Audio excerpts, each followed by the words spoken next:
We work so you can play. Hey everybody, here we're going to try to walk you through how I painted up Deathmaster Snitch, one of the independent characters from the Skaven book. As you can see, he's an assassin, and I started out with a spray paint of black undercoat. So this is just a flat black spray paint, and I also kind of went and touched up the small areas that I missed with some watered down black paint. Just a bit closer up on some of the detail. Lots of cool things. This arm here is separate, and so is his tail. Otherwise he's one piece. Great model, easy to go together. There's the back side there. A bit of scenic detail on the base, and I've added some coffee grinds there to give me a bit of texture on the base. Okay, so started off with some tellurian flesh. That's the foundation flesh color. Let's go on nice and thin, and just to get a nice even coat on the flesh. Next we got some bolt gun metal here on all the silver bits. Base coat. This is Necron Abyss on his cloak, and Adaptus Battle Grey on his pants there, and a bit of Deneb Stone on the wrappings he's got. This is Reaper Bone Shadow there, and Scorched Brown. So that should cover just about everything. You have Scorched Brown and the little rats here on this thing there. Not too many different colors in this. Oh, got some Orchid shade there as well. The drips, they're going to be a glowing green sort of a color. Okay, next up we do washes for everything. So this is Devlin Mud on the black bits there. This is Ogren Flesh on the flesh areas. Bada Black on the cloak. And the swords, not sure if they have it yet, they're going to get Bada Black as well as Devlin Mud. And there's just backside. You can see some of the detail coming out there on the tail, as well as pooling in those areas. That's exactly what I want. Oh, and the pants, they had black wash as well.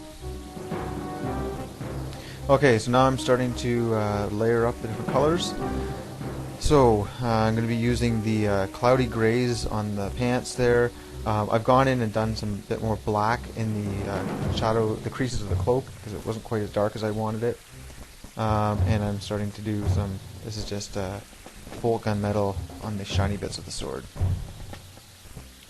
Okay, so building up the gray here, so it went from stormy gray is going to go, this is probably cloudy gray, and then the misty gray is the highest one in that Reaper triad. The Codex gray, and what's the other one?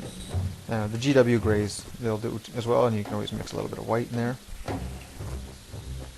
Yeah, here we go. So that gray there is all done. And the highest bits there covered. And it's pretty subtle when you get to the highest level of highlight, but adds a little bit to it. Now these are the Brion Blue Triad from Reaper, and it's kind of a grayish blue, pretty dark. So I'm building up the highlights there, just on the raised bits of the cloak, obviously, and around the edges. You can see it again here. Just focusing a bit more on some of the rips, but basically trying to get the higher areas here. And you can see with the highest highlight, just getting the edges on things there. So again, started with Necron Abyss, did the Bada Black wash with some pure black watered down and in the cracks here, and then built it up with a Brion Blue Triad. You can see a bit more detail. Just the lightest color is basically just on the edges, and you kind of work backwards from there. Well, you don't work backwards, but you can see how I got to that point. A bit more close up. You see the middle tone kind of covers the bigger area, and then the higher areas there. Okay, so now we're going to use the rosy flesh on all the flesh areas. That's kind of a reddish flesh tone, kind of like the dwarf flesh for GW, but the triad just lets me do it without having to mix anything. And I'm kind of painting that on there. The indents aren't really that pronounced, so I'm kind of overemphasizing them. And then started with rosy shadow, then rosy flesh, and then it's going to be rosy highlight. Again, just trying to slowly build up to the highest edges there. That one there is not quite a clear picture. hard to see. Anyway, same thing here, just doing smaller and smaller increments with each of the levels of highlights. Now I've started to do these bandages here, so I went over it again after that wash with denim stone, and then mixed in a bit of white and pure white and put that on just as the edge highlights. Okay, sorry it's not a clear picture, but this is just Shining Gold, Games Workshop, and I'm also going in here with some Beastal Brown, on all the brown bits, just to give it a bit of a highlight, and the rats I think got a bit of that too. Yeah, they got a bit of Beastal Brown and a dry brush down here with that rope, and they're going to get another highlight with snakebite leather, just on the edges.